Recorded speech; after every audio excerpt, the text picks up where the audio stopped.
I'm just most excited about people recognizing the fact how important it is to keep being in control of their money, of their net worth, of their savings. That's really the only thing. More people buying these hardware wallets, more people storing Bitcoin on their own and not giving it to these institutions.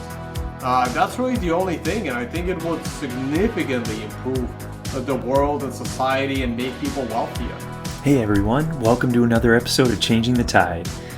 I'm your host John Crabtree, and today I welcome Tone Vays to the show. We started this session at block height 723,959. He is the organizer of Unconfiscatable.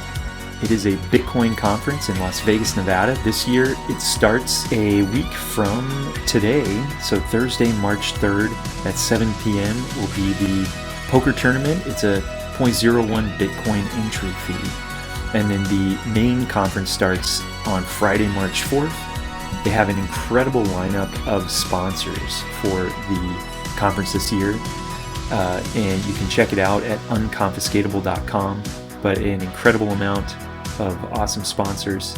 And Tone and I touch on everything that happened last week in Canada with the freezing of bank accounts and just how important it is that Bitcoin is unconfiscatable if you do it correctly. And so we talk about that. I'm excited to get started with this show. Tone, welcome to the show.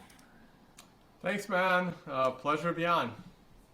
Yeah, I'm excited to talk today about Unconfiscatable. Obviously, there is a glaring, example just to the north of us of what the importance of Bitcoin's unconfiscatability is. So we can dive into that. The other exciting thing is, as this is being streamed live right now, we're also going to tweet out that there is a giveaway of 2 tickets. Tone, when is Unconfiscatable, by the way? Yeah, so it's a conference that takes place in Las Vegas. We have the opening day is on Thursday. It's the day before the conference. The conference will be Friday and Saturday, March 4th and 5th. But on March 3rd, we're having a poker tournament in the evening, and during the day, we're gonna have our sponsors do demos of their products. So those that arrive early on Thursday can just come in, pick up their badge, hang out with us, probably get a couple of books signed. We're going to have several book authors as speakers, as we usually do. Also check out the sponsor demos, and then come join us at the pre-party and the poker tournament. The poker tournament's almost sold out. We got about 20 spots left out of 100. It's not that expensive, 0.01 Bitcoin, so it's about $400. And we have some awesome prizes for those that can make it to the final table. Then the conference is Thursday and Friday. Saturday.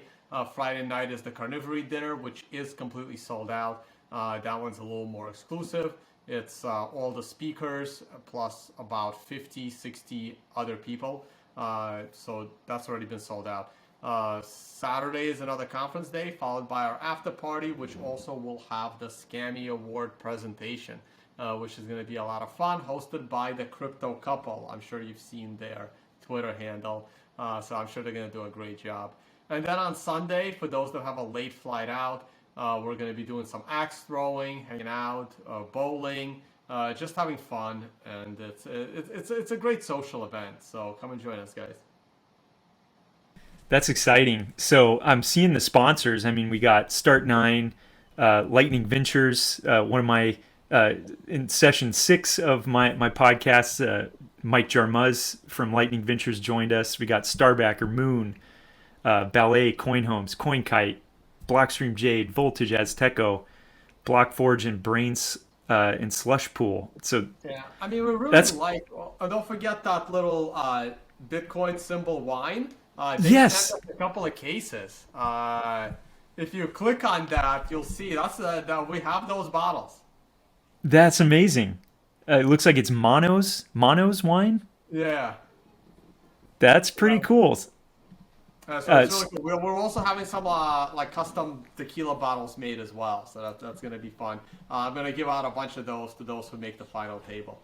But yeah, we're really proud of the sponsors. Like we don't pick random companies. We pick companies whose products we actually enjoy. So we do encourage people to go watch their demos because they're good products, and you may be interested in those products. That's why we're very selective on who gets to sponsor.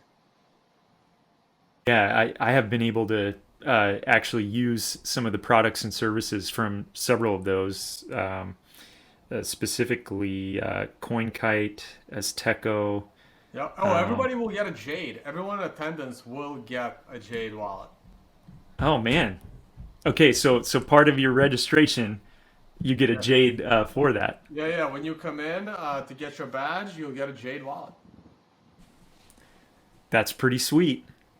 Um, and and then speakers wise, for the carnivory dinner, you have quite a lineup of speakers as well.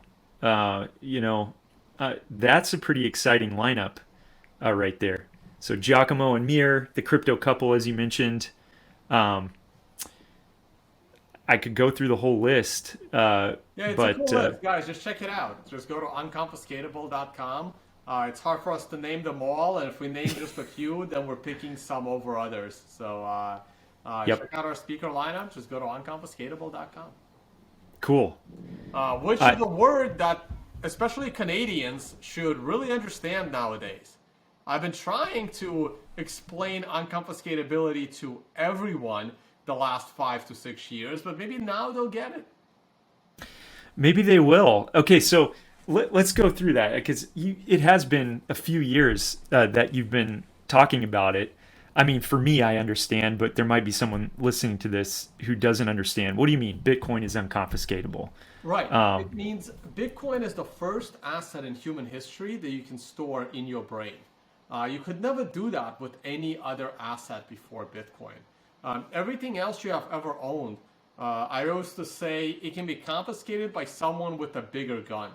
And the government has the biggest gun. If you're in most of the world, you can't even have a gun. Only the government has a gun. And nothing that you own belongs to you. It belongs to the government. And they just let you have it when they feel like it. And when they don't feel like it, they will confiscate it from you. Bitcoin reverses that.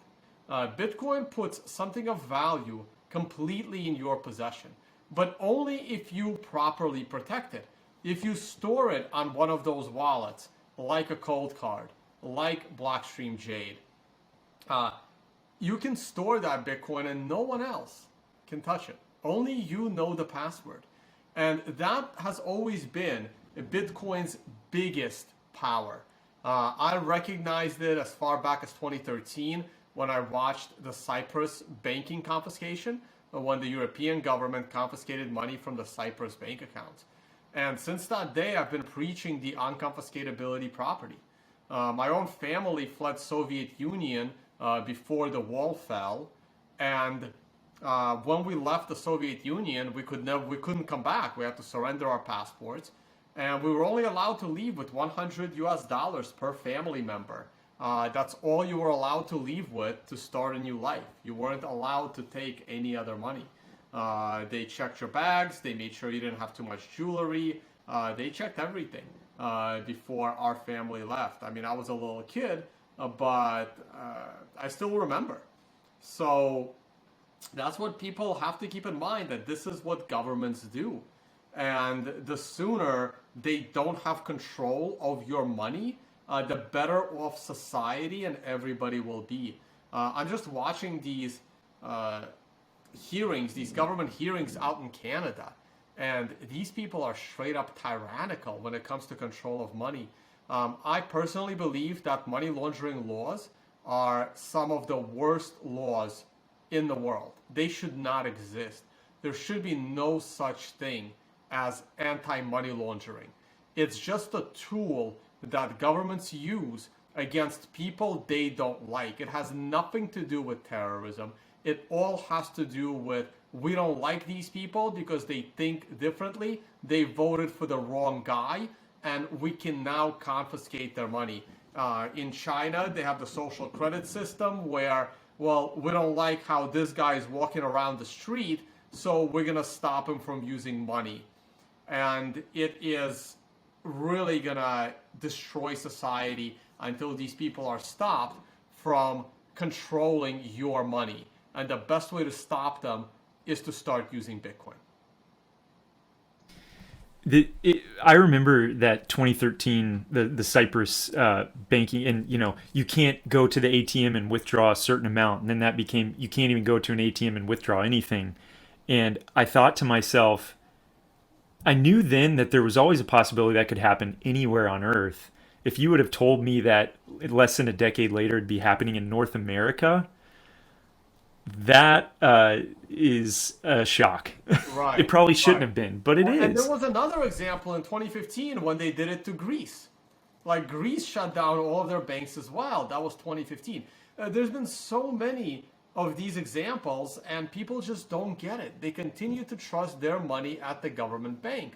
And you should only keep money at a government bank as much as you're willing to let them confiscate. So basically enough to pay your bills. And when they freeze that and you can't pay your bills, you're going to lose your house. You're going to lose your car, because those who you owe money to don't care that the government or the bank froze your account. So then you're really going to understand what you should have done is to store your wealth in Bitcoin. And that's the crazy thing. Going back to what you just said, Tone, you can store it in your mind. It's beyond the physical. I mean, that should be mind blowing, but it allows you some freedom, doesn't it? Well, it does. It may not allow you freedom of. It may not give you much peace of mind, because now by being a Bitcoiner, you could potentially be arrested for being a Bitcoiner. But eventually, when that starts happening, people are going to realize, you know what? Maybe I am safer in El Salvador. Yeah, I know their murder rate is the highest in the world, but at least the government agents aren't going to be knocking down my door for holding Bitcoin in my head. Yeah, man. And that's the thing, is then get into jurisdictional arbitrage, right? Where people will go where they're treated best. Right. And the Western governments understand this. Here's what I can't believe. I saw what Canada is doing, I saw coming. Here's what I didn't see coming. 1 year ago, because the announcement of El Salvador was made in April of last year. So a year ago, we're March, February. If you go to any American congressman, there's about 450 of them, plus 50 senators, and you give them a blank map, and you ask them to point out El Salvador on the map, I bet you maybe two of them will guess correctly. Maybe. Yeah. Okay? They'll get maybe. And now, these people are actually writing American Congress bills titled El Salvador. Did you see that the other day? It's like we're going to investigate what this means for us, that El Salvador, in a threatening way, right? That was right. Kind of how it was written. Right. And so, yeah, and now you also have a millennial president of El Salvador meme posting and shit posting other leaders across the world. Right. And I know they didn't know where El Salvador was, because I have a degree in geology. I've also taken geography. I've been to 40, 50 countries in the last few years. And when El Salvador announced this, I would not have been able to pick El Salvador on the map. And I literally traveled the world for a living. Yeah, I know. Well, actually, that might be something interesting, is hearing, I've been following you for a long time. I'm a class of 2017 Bitcoiner, and so even back then I was listening to you. I mean, you were one of the first people that I listened to on a podcast, for instance. So it's pretty cool to have you today.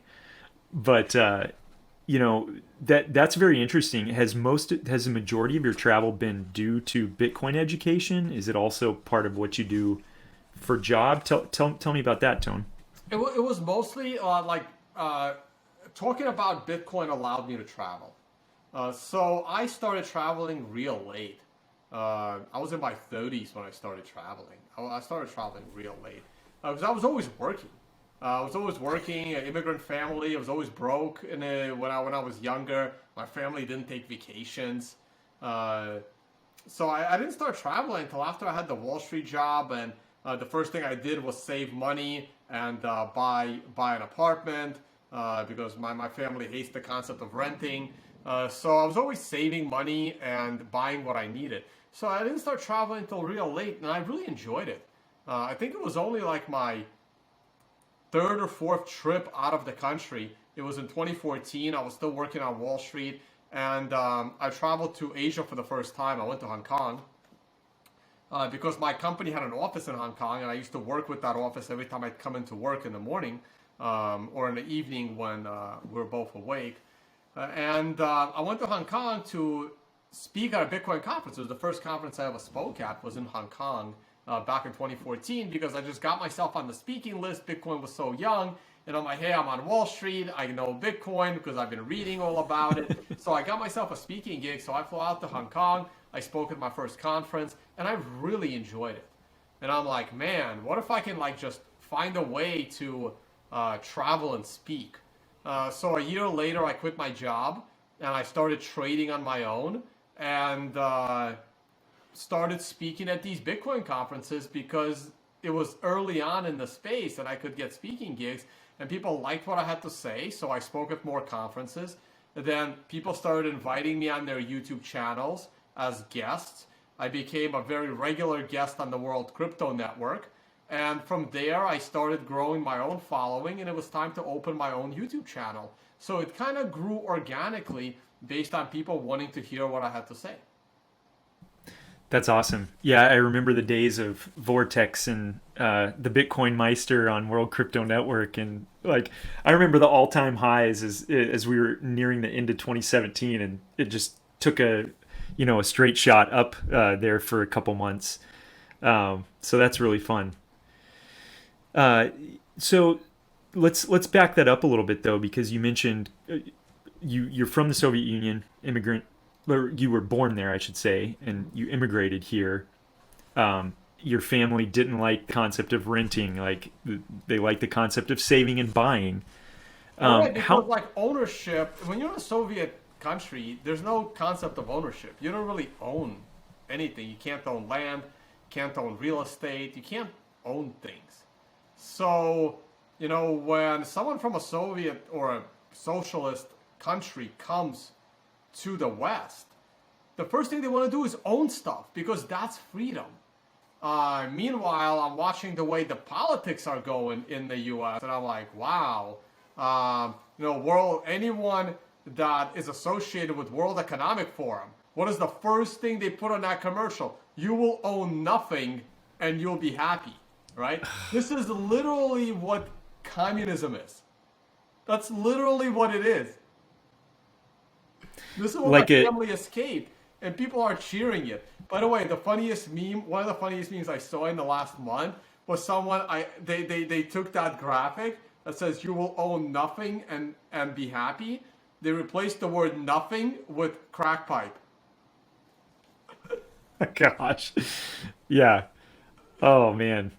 Well, I mean, in a lot of ways, you see the proliferation of, let's say, more socialist policies leading to the degradation of city life and, more and more crime and that sort of thing. And so, but like you mentioned, the World Economic Forum is saying it's got the world in it. You will own nothing. That's communism. But they have a world, like their scope is the world. So that's even scarier. It is. And the only thing that can stop it was two things that can stop it.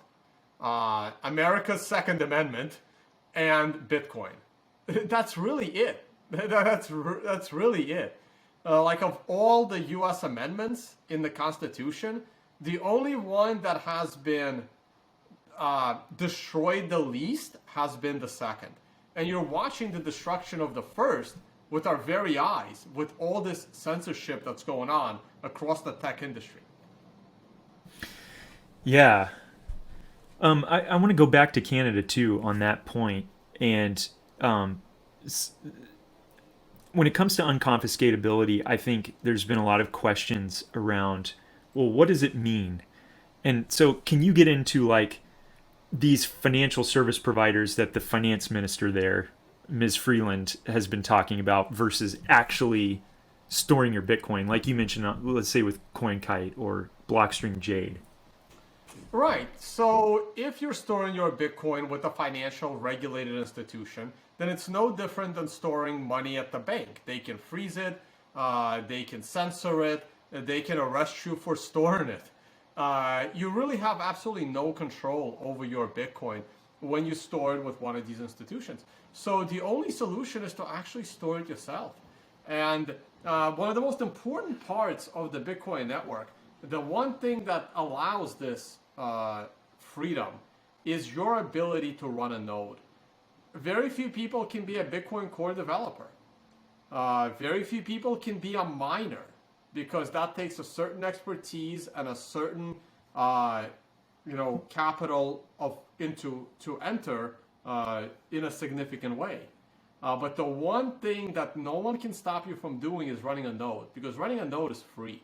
It only costs time and education. And by you running your own node, you contribute to Bitcoin's decentralization.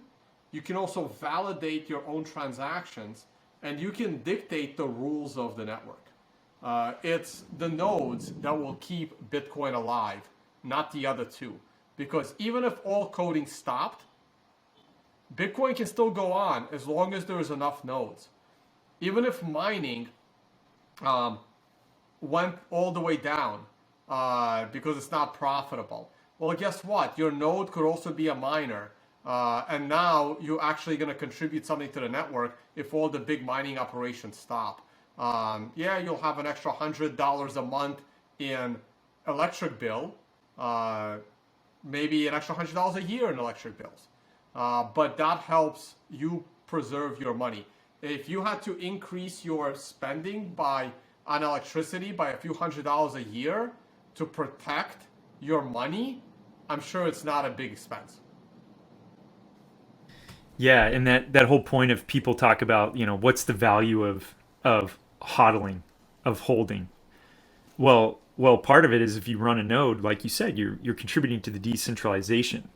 You're allowing Bitcoin to be stored in more and more places, which again means that the network itself is unconfiscatable. Correct. So, well, that's great. A lot of people too, I think, got into your channel because there's the technical analysis side. You have that background on Wall Street, but you also have that kind of background of I was an immigrant in the Soviet Union. I couldn't take anything. It sounds like you had a midway point too, where you stopped somewhere in Europe in between. Is that right? On the way to America, I lived a little bit in Italy and Austria, so I lived in Europe for a little bit, but I was young. I was young enough to remember it, but not like old enough to really do much. Though I did work. I had a job. I was 10 years old. I was already joining the workforce. Back then, they didn't have rules on underage kids working, back in those days. And I was working there in Italy, and then in the US as of the age of 13 or 14. It was actually illegal at the time, but hey, who's gonna care if there's a kid mopping floors and washing dishes for $4 an hour? That was my very first job. And I don't know, I look at people that don't want to work for a living and somehow think they deserve value, they deserve money, and it's crazy. I'm not even a big fan of minimum wage laws. I mean, if you're good, they'll pay you more. If a business can afford it, they'll pay you more. If you're a good employee and the business wants to keep you, they'll pay you more. That's it. You don't need a law to dictate minimum wage. But hey, again, there are different viewpoints. We'll see where it all goes. I really don't like the direction U.S. is headed at all. And Canada's already lost. Canada's lost. Australia's lost. New Zealand's lost. I don't plan to ever go to those countries. Uh, at the moment, I know a lot of people think that the truckers are actually making a big difference. Not yet, they're not. Not yet. If Trudeau remains in power and truckers disperse, it's going to end exactly the way January 6th ended.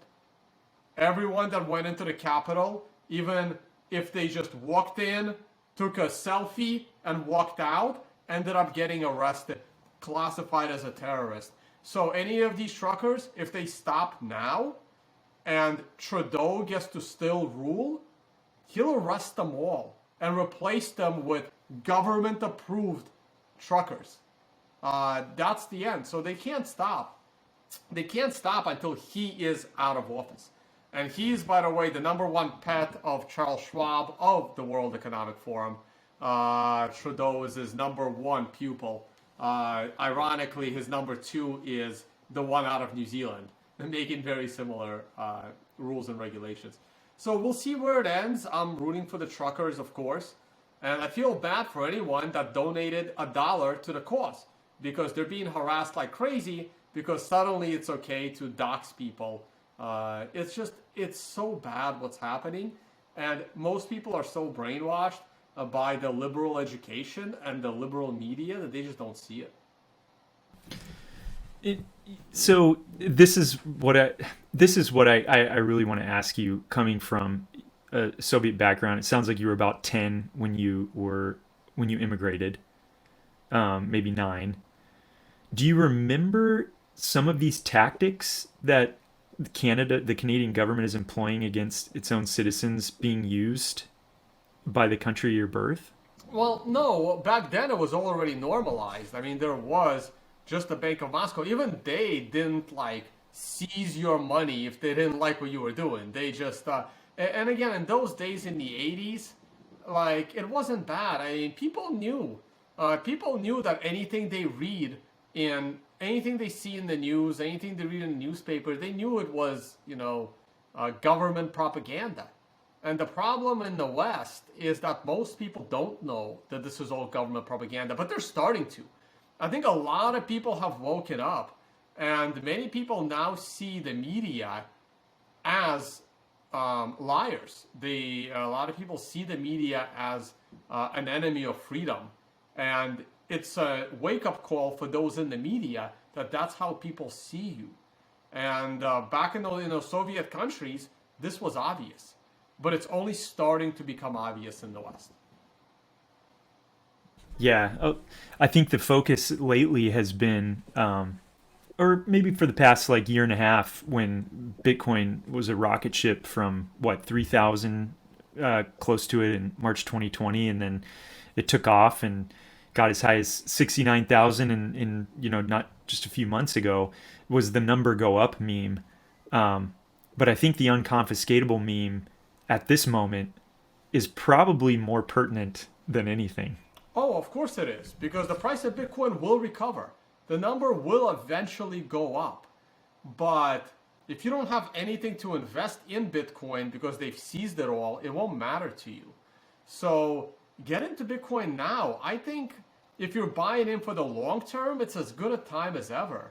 As a short-term trader, I'm looking at the charts these days, and I'm a little bit nervous that we can certainly drop from here. I don't like how the last couple of days played out.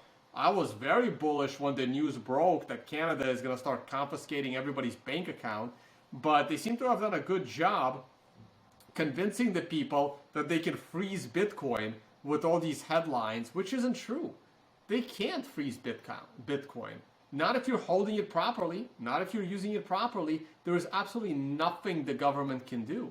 And from a technological perspective, and the sooner the governments realize it, the sooner they can be at peace with it. But instead, they're trying to write laws against El Salvador.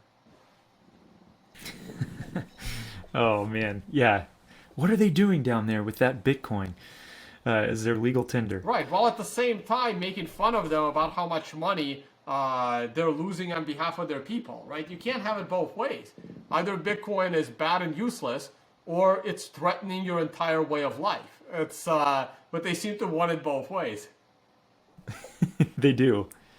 Well, what's so fascinating is part of El Salvador's adoption of Bitcoin and over the past couple of years has been Lightning. Where do you see Lightning Network contributing to the growth of Bitcoin and that sort of thing? Well, I think Lightning is necessary when Bitcoin does become this global currency and people need to start using it. There's nothing we can do about Bitcoin on the base layer. It will always have a limited number of transactions per second.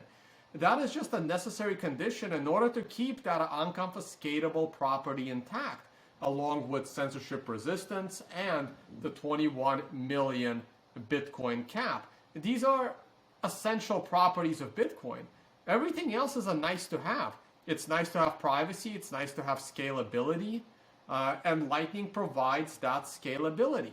And then wallet creators will have to come up with some privacy focused, you know, defaults in their wallets for people to get some more privacy out of their transactions. But El Salvador had to go straight to Lightning in a simple way so that people don't have this crazy learning curve. In a way, it's better. With someone that's joining Bitcoin now go straight to Lightning, it's almost easier for them. Some of us old guys that have been here before Lightning, I'm still not on Lightning. There's no need. You know, on-chain Bitcoin is still cheap. I'm used to it. We become creatures of habit. It's hard to, you know, change everything in your life. And switching to Lightning eventually will happen to all of us. But for now, it's not necessary unless you're using it for small transactions. And I still use fiat for most of my transactions. I find that, you know, a little bit easier for me personally and kind of safer, right? Because look what's happening in Canada. I mean, I was always scared that people that use Bitcoin will be seen as terrorists and criminals. I know I talk about it on YouTube for a long time now, so it's too late for me. But people have to be careful. You know, everyone has to think for themselves. Do you really want to be a freedom fighter? Or you don't want to end up being a freedom fighter by accident, right? You either in all the way, like you don't want to be the guy. Again, you don't want to be that person that donated $3 to the cause of truckers and now being harassed by every you know, newspaper in the nation trying to email you asking you why you donated to a terrorist organization, which is a couple of truckers that are fed up with mandates. So you don't want to be that guy that used Bitcoin twice and all of a sudden is now labeled something all because they spent $5. So I see a lot of people moving jurisdictions because of this. It's like they're going to say, you know what, screw it. If I'm going to be a criminal for spending $10, I'd rather live in El Salvador and enjoy it. Yeah, I mean there's some great Bitcoin companies up in Canada too. I mean, one of your sponsors for Unconfiscatable, CoinKite, Yeah, is up there. I'm tempted to send the wallets back. Canadians need them a lot more than than us south of the border. Yeah, no doubt, no doubt. Although that does lead to, I mean, in a way, this is a little bit of a playbook for the rest of the Western world, isn't it? I mean, you mentioned if Trudeau wins, well, there's a playbook all the way from how the media is co-opted to send the message that these people are, you know, criminals and deserve to be locked up. There's, you know, the ex post facto change in law. Oh, crowdfunding platforms weren't in the original 1988 Emergencies Act, but now we're just going to add that in without a parliamentary Right. vote. So, yeah, it's very interesting how this will all play out. As far as just freedom is concerned, when you met Bitcoin, was it really the Cyprus, what was going on in Cyprus at that time, or do you really feel like there's kind of a mosaic of things that you finally got Bitcoin and what it could do freedom-wise? Well, look, it doesn't. I really care about the future of the world, the future of society. It doesn't matter for me, right? Like, I just want people to understand what Bitcoin is and why they need to have it and why they need to properly store it. Whether I have it or not is somewhat irrelevant, right? Like, I'm enjoying what I do, trying to help the world uh, in a capitalistic way, not in the socialist way. And I've said this in other podcasts. Like this, everything has been flipped on its head. Um, like they want you to get a vaccine to help others. That's not how life works. They tell you on an airplane. What do they tell you on the airplane? Put on your mask before helping others, right? You have to look out for yourself first. If you don't look out for yourself, you can't look out for others, right? If you don't save yourself, you can't save your family, right? So Right. people have to look out, and that's what a capitalist system is. I mean, yes, you can look out for others, but you have to be in the right place to do it, right? There are so many people that try to help others, but they can't help themselves. It's like, oh, I'm donating all my money to charity, but you have to help me do it. Like, you send me money and I will give it to them, right? I mean, no, that's not how it works. Like if you want to create charity, if you want to help others, do it. But you need to be in the proper place first yourself, right? So that's what the important part is. And one of the best ways you can help your family is to make sure your value, your money is secure. And I believe Bitcoin is the safest asset someone can put their money in on a long-term basis. It's not financial advice, but me looking at this technology and me understanding this technology for the last 5 to 7 years makes me confident that this is the safest place to keep value. Maybe not all of your value, because of course Bitcoin can blow up, but a sufficient chunk of your net worth. I believe the safest place for it is Bitcoin, and only Bitcoin, not crypto, not DeFi, none of that nonsense. Only Bitcoin. But that's because I understand what gives Bitcoin its security. But most people don't. Yeah. Yeah. Right. I mean, so is that one of the biggest problems that has yet to be solved still? I mean, with the proliferation of podcasts, books, Bitcoin, Twitter having more people in it probably than has ever been. Is it still education that you think is the biggest problem Bitcoin has to overcome? Yeah. Or are there other things? It's mostly education, and I wrote an article back in 2014. It was titled, "What's the biggest threat to Bitcoin?" And my answer was misinformation. It takes so much more energy to argue against lies than it does to create a lie, to create misinformation. And we dealt with this in 2017 with the block size war. All the misinformation and how Bitcoin was going to die and how it would have to have bigger blocks. I mean, it was the opposite. Bitcoin would have died if everyone decided that you can just hard fork and make a bigger block. It would have been a total disaster. So it's usually the other way around. It's so rare that the mainstream media gets anything right. I mean, we're living in a world where whenever I see a Facebook or a Reuters fact check on something, I assume that they are the ones that are lying. We're living in this bizarre world where you really can't tell what's true and what isn't, but it doesn't take a lot of research to figure out who is misleading, and it usually comes down to how are they getting paid. Are they getting paid for clicks or something else? Yeah. Okay, so out of curiosity, then, what are you hopeful for with Bitcoin? I mean, this podcast is it's changing the tide, and it's all about how Bitcoin and Bitcoin on the Lightning Network that can change this tide that's been coming of authoritarianism. Let's say since 2013, but it goes back further than that. I mean, You got 1971 taking off the gold standard and that sort of thing. So, where do you see Bitcoin? What are you most excited about in Bitcoin over the next couple of years? I'm just most excited about people recognizing the fact how important it is to keep being control of their money, of their net worth, of their savings. That's really the only thing. More people buying these hardware wallets, more people storing Bitcoin on their own and not giving it to these institutions. That's really the only thing, and I think it would significantly improve the world and society and make people wealthier.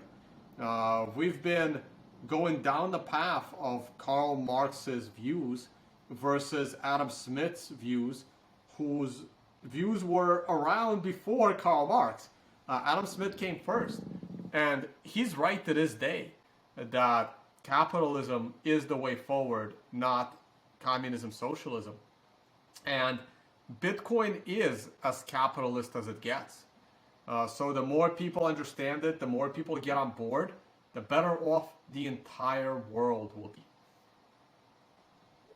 Yeah. Okay, let's go back to unconfiscatable then.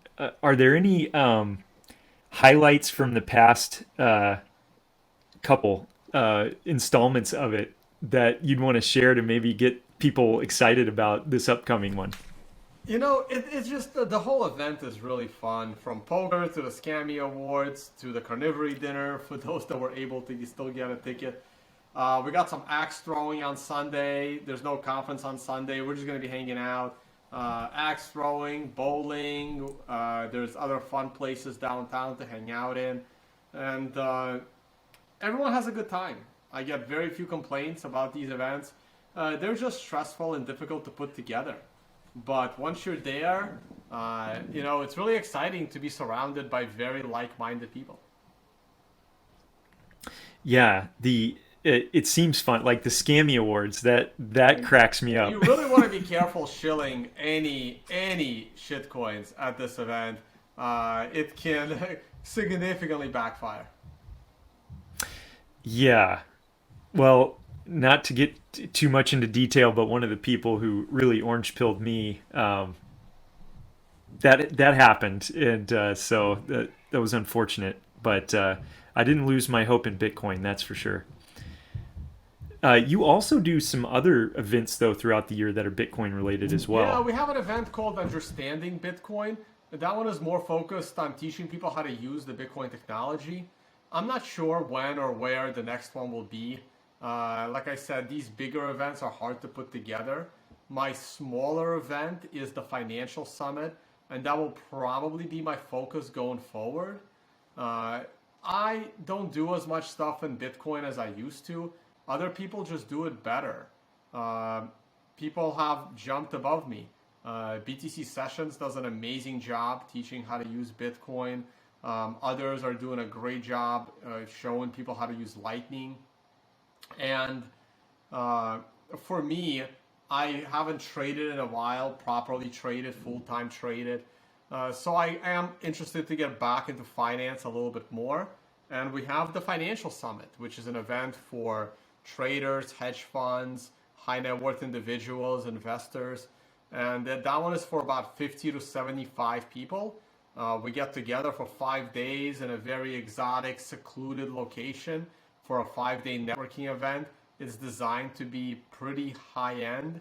It's usually $1,000 a night resort in order to only bring top and profitable traders and investors. And that is an event I look forward to every year. We're looking to do 2 of them in 2022. The one coming up in August is in the Dominican Republic, and then probably in Dubai at the end of the year.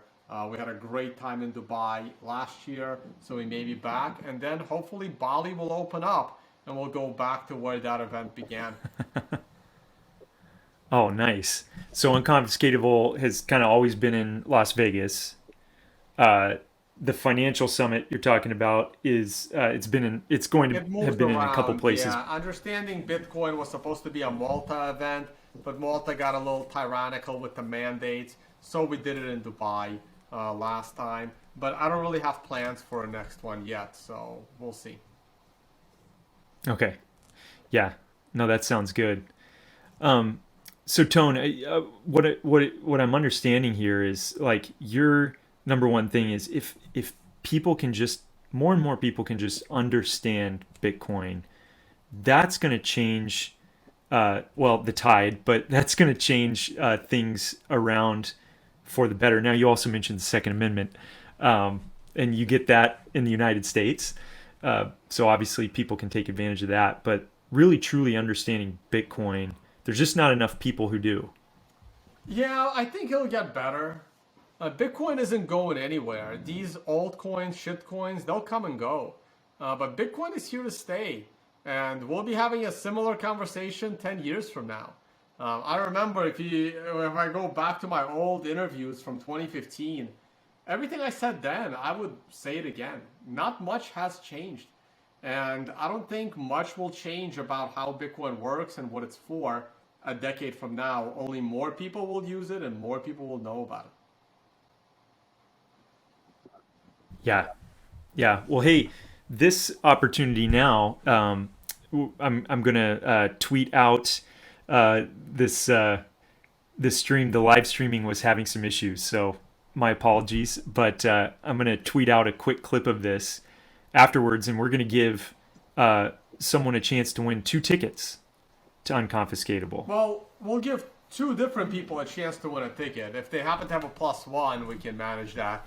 But Okay, but yeah, that's even better. So you guys would have to subscribe to the handles, like, retweet, but most importantly, reply to the tweet as to why you really want to go and attend.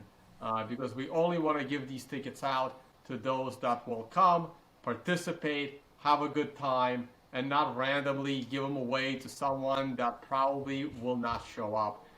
We only want to give them away to those that will show up. They're not transferable. Whoever registers for it right away will get to go. That's fantastic. So now you're hopefully orange pilling 2 people who want to know more, or just letting people who already are orange pilled fall further down the rabbit hole. Awesome. And have fun doing it. Well, Tone, this has been really fun today. Nice to meet you after an introduction from Muzz. So, yep, shout out to Lightning Ventures. Yeah. Thanks for coming on, Tone.